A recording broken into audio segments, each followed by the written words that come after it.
En réalité, celui qui devait être le deuxième président du Gabon, c'était pas Omar Bongo, ça vous le savez. Mais celui qui avait toutes les chances de le devenir, c'était Paul-Marie Yimbi. Et s'il ne l'est pas devenu, c'est en grande partie à cause de lui-même et aussi de la France, disons-le.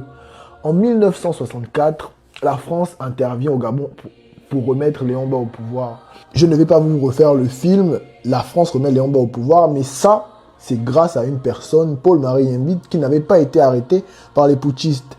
Léon Mba tombe malade un an plus tard, mais sauf que ce qui se passe après est quand même dramatique pour lui, parce que la France se met du côté d'Omar Bongo.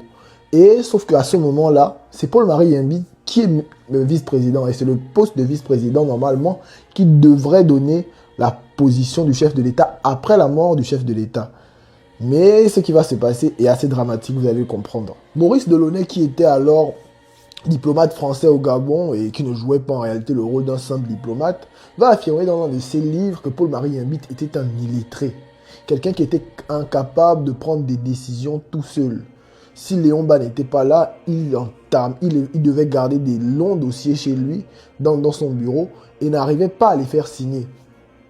Et autre chose, et là c'est vraiment le truc le plus crapuleux qu'il va y avoir, il va y avoir un complot organisé contre Paul-Marie Yimbi.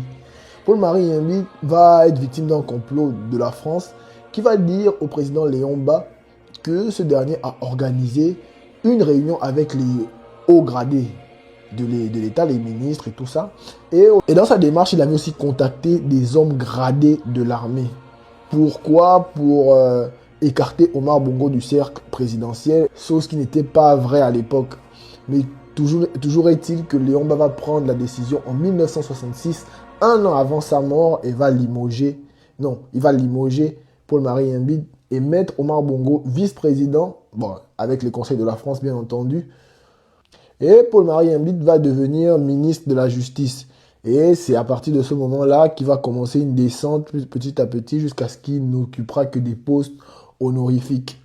Triste destin pour quelqu'un qui était limite sur la voie de devenir président de la République au Gabon.